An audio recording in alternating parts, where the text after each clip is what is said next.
باللہ من الشیطان الرجیم بسم اللہ الرحمن الرحیم ومن یغلل یأتی بما غل یوم القیامہ، اور جو شخص بھی خیانت کرے گا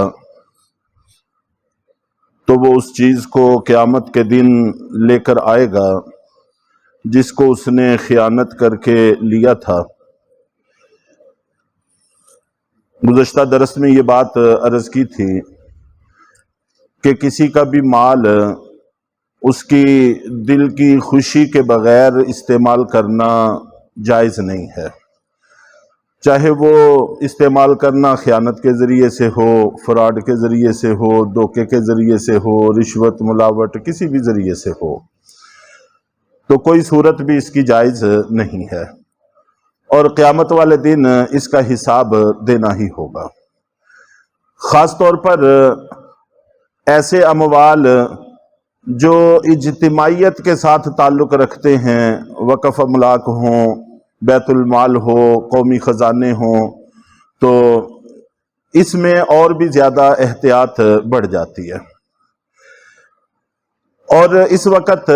سب سے زیادہ خیانت بھی انہی چیزوں کے اندر ہو رہی ہے۔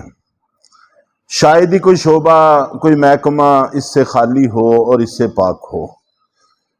اور عہدوں کے استعمال، عہدوں کے اثر رسوخ کے استعمال سے بھی نبی پاک صلی اللہ علیہ وسلم نے سخت ناراضگی کا اظہار فرمایا۔ اللہ تعالیٰ نے کوئی عہدہ دے دیا، اس عہدے کے ذریعے سے لوگوں کے اموال کسی طور پر استعمال کرنا شروع کر دیے تو اس کی بھی کوئی گنجائش نہیں ہے۔ چنانچہ ایک واقعہ احادیث کے اندر منقول ہے کہ اللہ کے نبی صلی اللہ علیہ وسلم نے ایک دفعہ قبیلہ ازد کے ایک شخص کو حاکم بنا کر، عامل بنا کر بھیجا، جس کا مقصد یہ تھا کہ جا کر لوگوں سے زکوٰۃ عشر وصول کریں اور لا کر مدینہ منورہ میں قومی خزانے میں جمع کروا دیں۔ تو وہ کچھ عرصے کے بعد واپس آئے، تو آ کر جو زکوٰۃ عشر وغیرہ کے اموال تھے وہ بیت المال میں جمع کروائے، اور کچھ اموال اس سے ہٹ کر بھی تھے ان کے پاس جن کے بارے میں کہا کہ یہ مجھے تحفے میں ملے ہیں، یہ بیت المال کا ہے اور یہ مجھے تحفے لوگوں نے پیش کیے ہیں، تحفے دیے ہیں۔ تو اللہ کے نبی صلی اللہ علیہ وسلم نے یہ سن کر سخت ناراضگی کا اظہار کیا، اور آپ منبر پر تشریف لے آئے اور لوگوں کو جمع ہونے کی منادی کروا دی۔ لوگ جمع ہو گئے تو اللہ کے نبی صلی اللہ علیہ وسلم نے سخت ناراضگی کے عالم میں خطاب فرمایا کہ لوگوں کو کیا ہو گیا ہے کہ میں ان کو کوئی معاملہ، کوئی کام سپرد کرتا ہوں اور یہ آ کر پھر کہتے ہیں کہ یہ تو بیت المال کا ہے اور یہ مجھے تحفے میں ملا ہے۔ اور پھر اس کے بعد ارشاد فرمایا کہ جو شخص بھی اس طرح سے مال وصول کرے گا یہ خیانت ہے، اور خیانت کیا ہوا مال قیامت والے دن لے کر آنا ہوگا، اور اس کو اپنے کندھوں پر، گردن پر لاد کر لے کر آئے گا۔ اگر وہ اونٹ ہے تو اونٹ بھی اس کے کندھوں پر ہوگا اور وہ اونٹ چلا رہا ہوگا۔ اگر بول نہ رہا ہو تو ممکن ہے کہ بہت سارے لوگوں کی نظروں سے انسان چھپ جائے، لیکن جس وقت وہ چلا رہا ہوگا اونٹ، تو پھر ہر کوئی اس شخص کی طرف متوجہ ہوگا اور پتہ چلے گا کہ یہ وہ اونٹ ہے جو اس نے خیانت کر کے لیا ہوا ہوگا۔ ایک تو کندھوں پر ہونا یہ سخت مشقت کا باعث ہے، تکلیف کا باعث ہے، دوسرا سب کے سامنے، اور پھر وہ اونٹ چلا رہا ہے، مسلسل چلا رہا ہے، جس سے ہر شخص متوجہ ہوتا ہے تو اس کی خیانت بالکل واضح ہو جائے گی۔ اور اگر وہ گائے ہے تو وہ بول رہی ہوگی، اگر بکری ہے تو وہ چیخ رہی ہوگی، گویا کہ کچھ بھی ہو وہ اپنے کندھوں پر لے کر آئے گا، اور اس کا لوگوں کے علم میں بھی یہ بات آئے گی۔ اور پھر نبی پاک صلی اللہ علیہ وسلم نے فرمایا کہ اگر تم لوگ اپنے گھروں میں بیٹھے رہتے، یہ عہدہ تمہیں نہ دیا جاتا، یہ کام تمہارے سپرد نہ کیا جاتا، تو کیا پھر گھر میں بیٹھے ہوئے بھی تمہیں یہ تحفے ملتے؟ تو ظاہر ہے کہ یہ تحفے اس وقت نہ ملتے۔ تو گویا کہ نبی پاک صلی اللہ علیہ وسلم نے اس بات کی وضاحت کر دی کہ ایک آدمی عہدہ ملنے سے پہلے بھی تمہارے ساتھ تحفے کا لین دین کرتا ہے، تو اب اگر اس نے تحفہ دے دیا ہے تو اس میں کوئی حرج کی بات نہیں ہے۔ لیکن اگر پہلے تمہارا تحفوں کا لین دین نہیں تھا، ہدیے کا لین دین نہیں تھا، اب صرف اس عہدے کی وجہ سے ملنا شروع ہوا ہے، تو یہ گنجائش نہیں ہے، کوئی اس کی اجازت نہیں ہے۔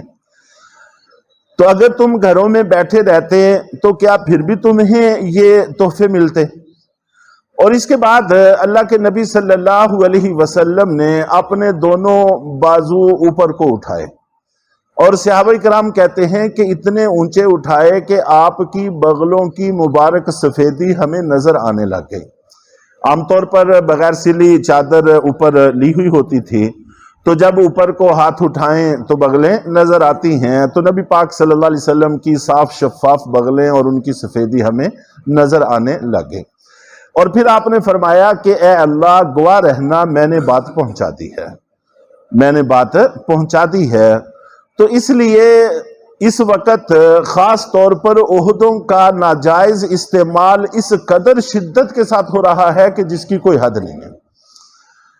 اور ایک دفعہ حضرت معاذ ابن جبل رضی اللہ تعالیٰ عنہ کو یمن کا گورنر بنا کر آپ بھیجنے لگے۔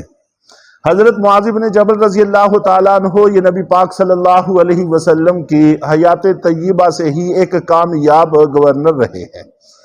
اور ان کے بہت سارے واقعات کتابوں میں منقول ہیں، اور جو علاقے ان کے زیر تحت تھے ان کی برکات کا بھی احادیث کے اندر بڑا تذکرہ ہے